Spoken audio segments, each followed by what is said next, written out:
Welcome to this series of operations management. Today in this series we are going to discuss an important topic called material handling. How do we handle the various types of materials in industries, in service sector organizations, and material could be of solids, it could be of gases, it could be liquids. So how do you handle the material so that the costing is also less and the safety considerations are also taken care and the material goes to the production well in time, and finally the finished goods are also given to the customers well in time. And in this topic we will also talk about various material handling equipments also, how to take care of them and what are the various concepts with regard to material handling. So what is material handling? Material handling is the function of moving the right material to the right place in the right time, in the right amount, in sequence and in the right condition, right position, right cost to minimize overall production cost. It refers to storing and moving of goods from the starting point to ending point of the process within the time limit to create a smooth production cycle. So material handling, as we said, that it is moving the right material, so that means the right amount of material should be there. It should not be that the wrong materials are there. So the right material at the at the desired workstation should be there. So at the right place and at the desired time. It should not happen that the material should get delayed. The whole production line will get delayed. And the material should be in the right amount. If suppose you send more materials, so extra materials will be lying down over there. They will be strewn all over the place. Or if the materials are short, now another time you will have to use another material handling equipment, say crane, to bring the materials. And it should be in the right sequence. And the material should be in right condition also, because it should not happen that by the time you have brought the material to the workstation, some of the material have got damaged. So they should be in the right condition also. And the material should be placed in the right position so that the worker can load it on the machine easily, and right cost. So ultimately the aim is to reduce the cost. Unnecessarily the cost should not be wasted in unproductive manner, and overall the production cost is also saved. So basically material handling is required from storing of the goods and to moving of the goods from the time you take the materials from the purchase department and to the end point till the finished goods are made. So what are the objectives of material handling?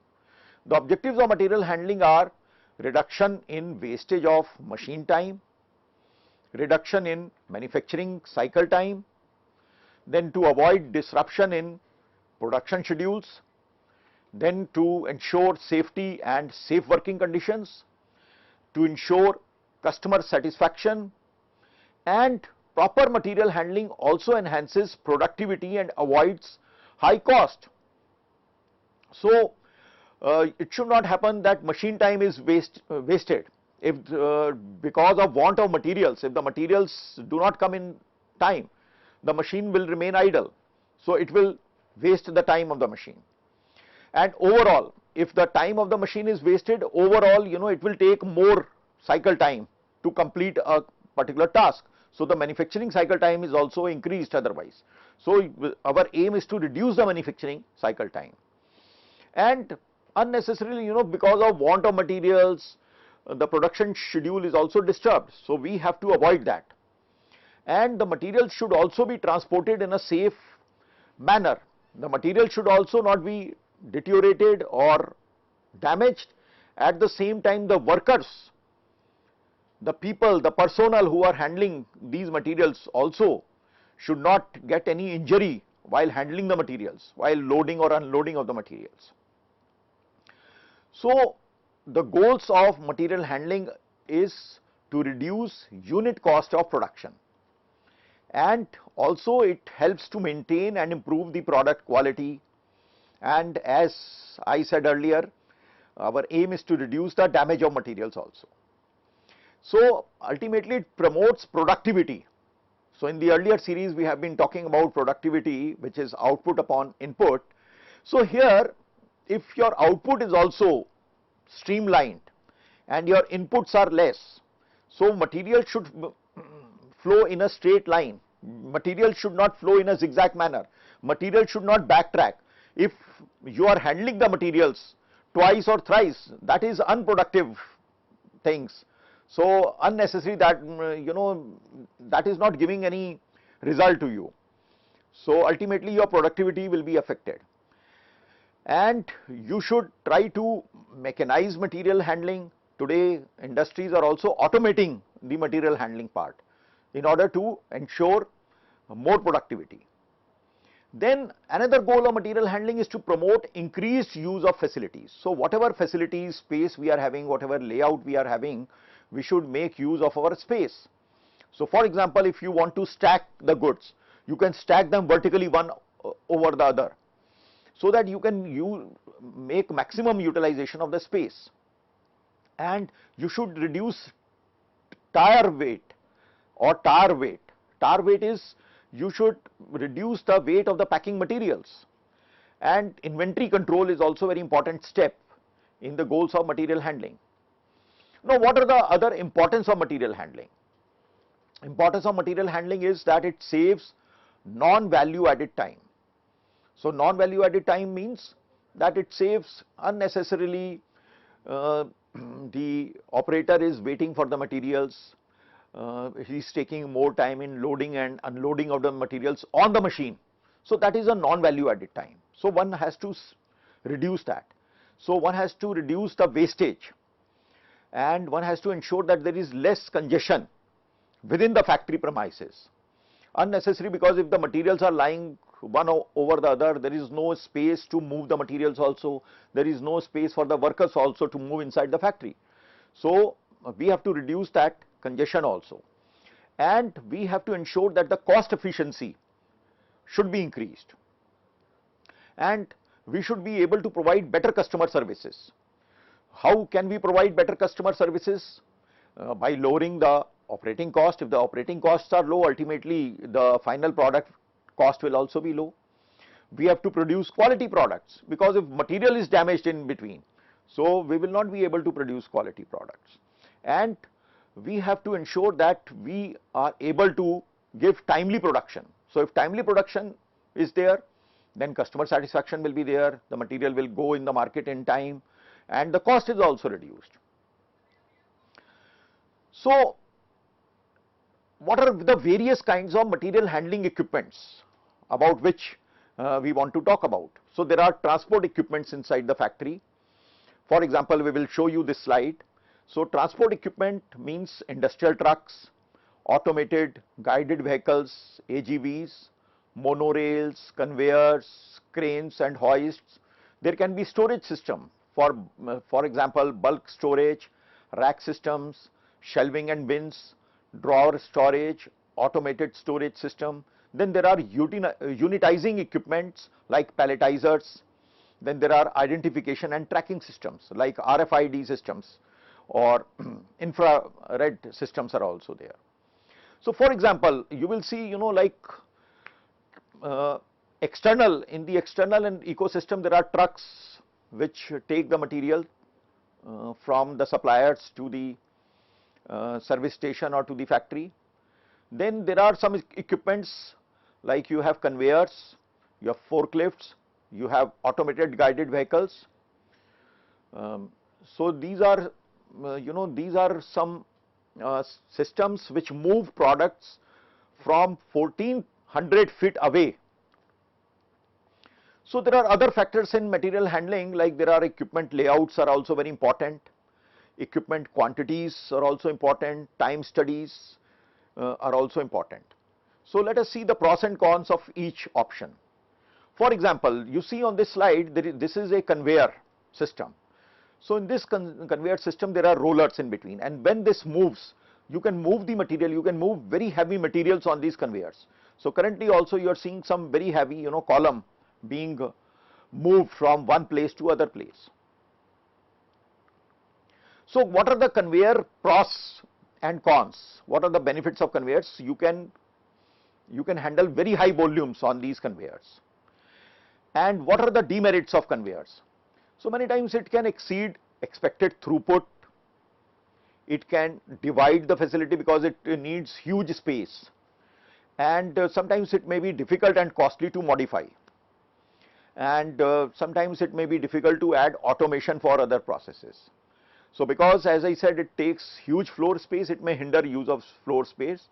And if there is some point of failure, single point of failure, it can halt the whole line.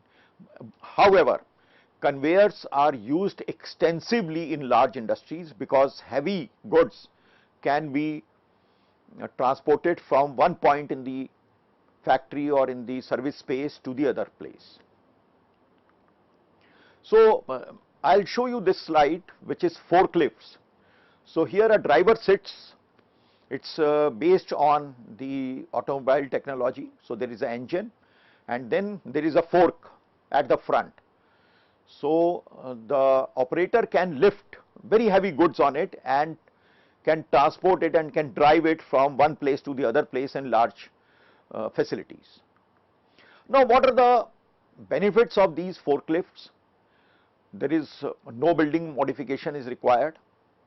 You can buy them, and you need not do any construction inside. And additional forklifts can be added anytime. And it is a very easy technology. So one has to drive it. But what are the demerits of forklifts? Basically, you have to have a full-time operator into it, and there can be some likelihood of accidents and product damage by operator error, because one has to drive it, and the thorough way should be clear to drive it. So you should clear, there should not be any goods lying on the passage, and there should be a two-way passage, so that once it takes the goods and then again it has to return back, so there should be another passageway for that. And another demerit could be that increase in throughput could require additional more forklifts. Now I will show you on the slide, these are called automated guided vehicles. So again, these are extensive versions of these forklifts. So they are automated, and they can pick up the materials and they can transport it to any part in the large industries. And they have got an infrared systems, so based on that they can load and unload goods also. And so automated guided vehicles are mobile kind of robots which are used to move materials around a manufacturing facility or a warehouse. So you can see on this picture also, there are number of automated vehicles, automated guided vehicles, so which run on robotic and automated technologies. Now, what are the benefits of these HEVs? Number one, no building modifications required, because you can purchase them and you can use them inside your plant. Additional AGVs can be added anytime. The path can be flexible and it's very easy to modify. And you have to have a software, and software simplifies future expansion, and it can integrate with your warehouse management systems. And it can provide continuous service throughput. What are the demerits of AGVs? Suppose you have to increase in your throughput. So if there is an increase in your throughput, it would require additional vehicles, and technical support and skills must be developed for that. So now let us talk about what are the factors which affect the selection of these material handling equipment. So there are number of material handling equipments. There are cranes, there are gantry cranes, there are monorails, there are number of other equipments which are used. So number one, what are the factors? It should have a low maintenance cost, because if the maintenance cost of these material handling equipments will be very high, it will increase to your overall production cost. And number two, they should comply with the safety standards. So whenever one is buying these material handling equipments, you should see that are they compliant with the safety standards or not, because it should not create any safety hazards within your facilities.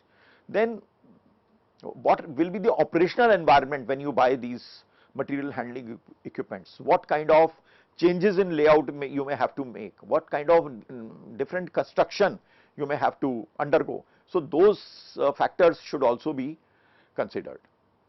And what kind of buffer storage will be there?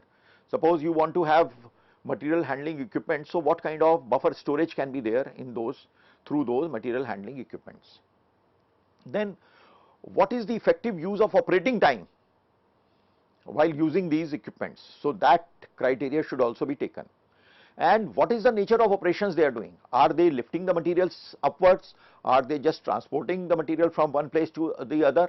Or are they helping in loading the material onto the machine and unloading from to the machine? Or these materials are supposed to load the material on the trucks, final trucks, when the finished goods are made.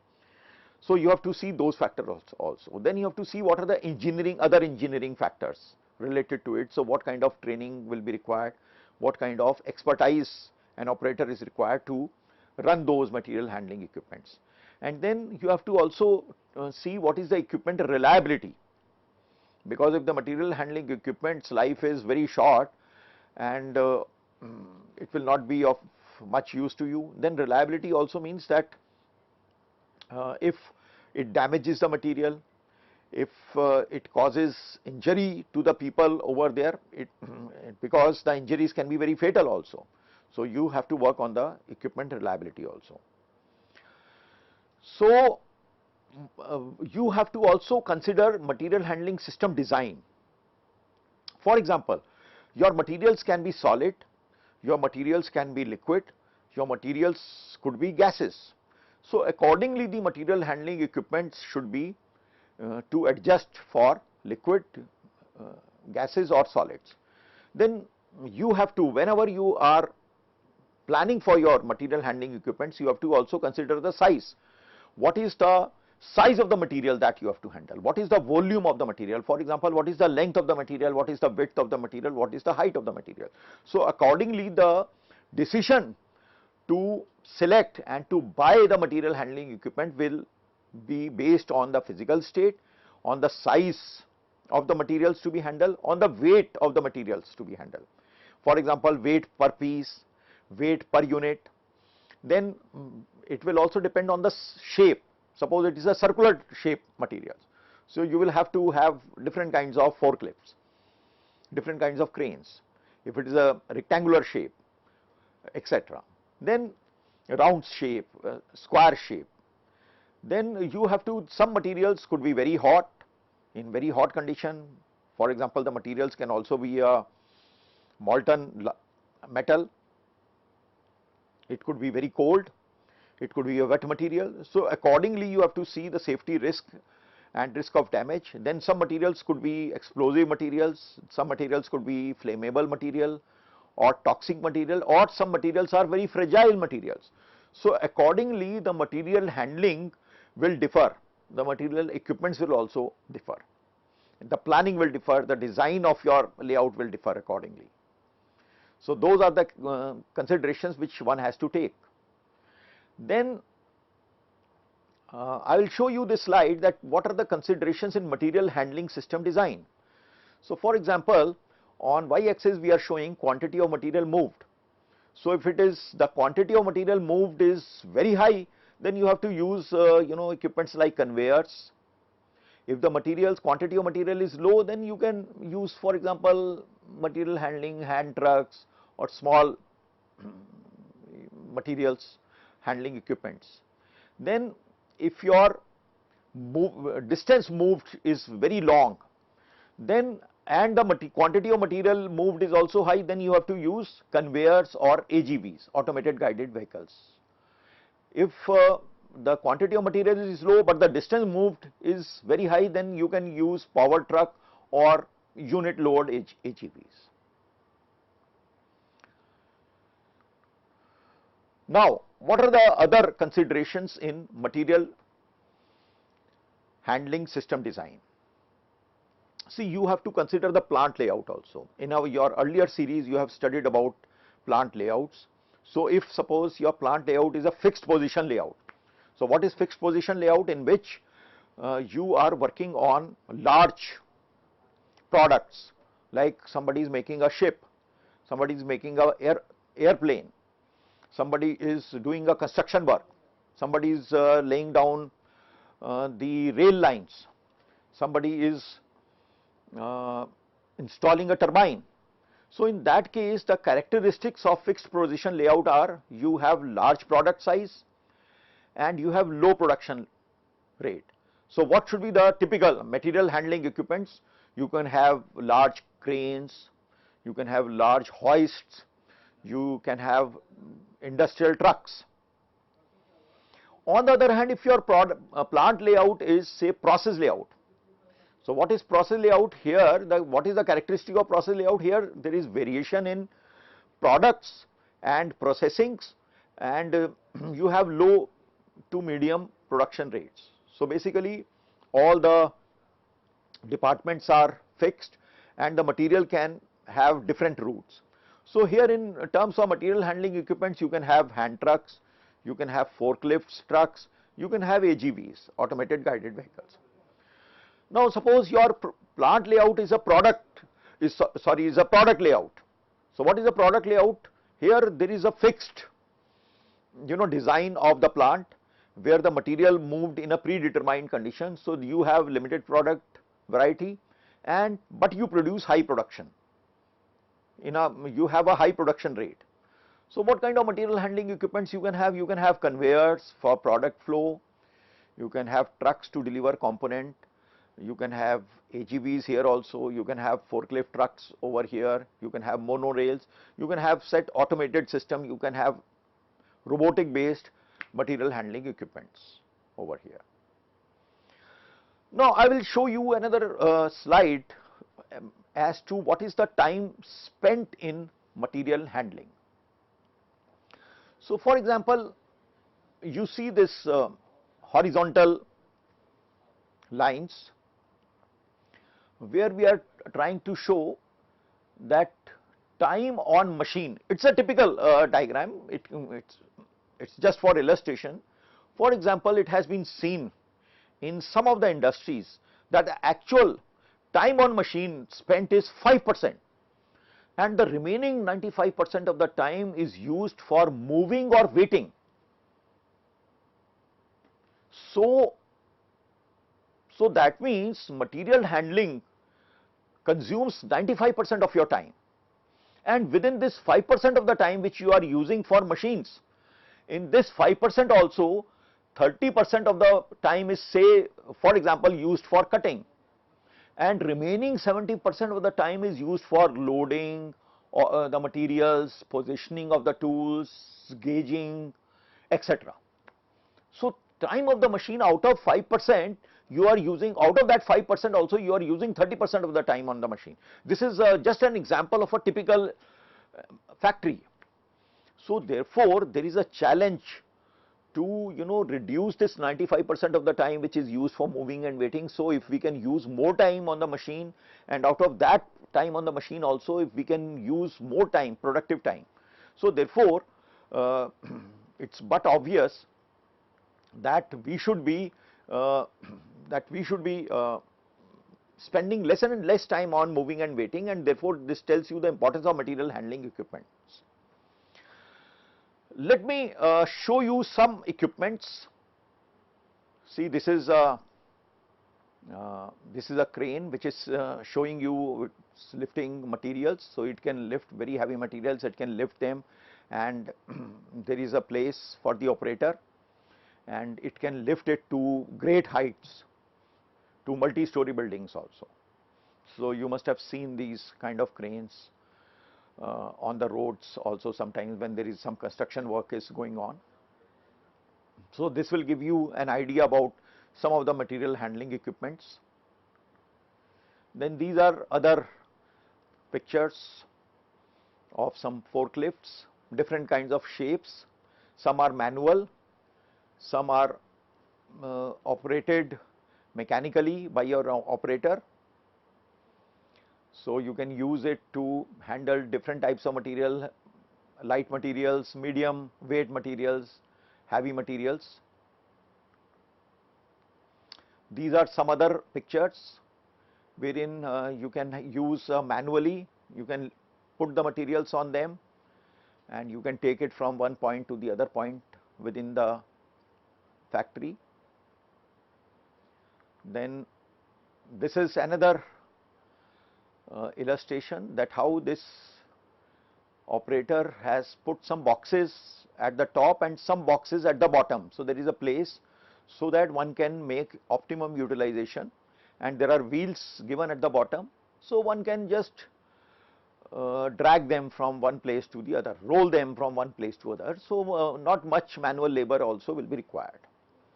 So therefore your floats design also should be, so the float should not be rough, the float should be plain, and the float should not be wet, otherwise there are chances of accidents. The float should not be greasy.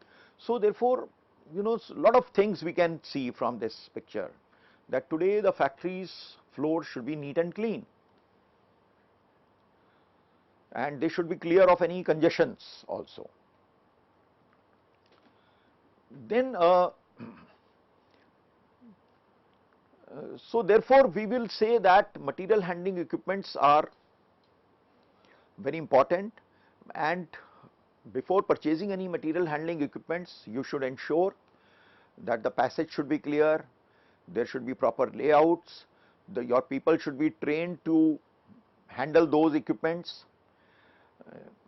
and there should be endeavor to have some mechanized equipments in case the materials are very heavy duty materials, so that you should use less labor and there are less chances of injury to your workers. So we will be talking about the rest of the things in the next series, in the next part of this series. So thank you so much.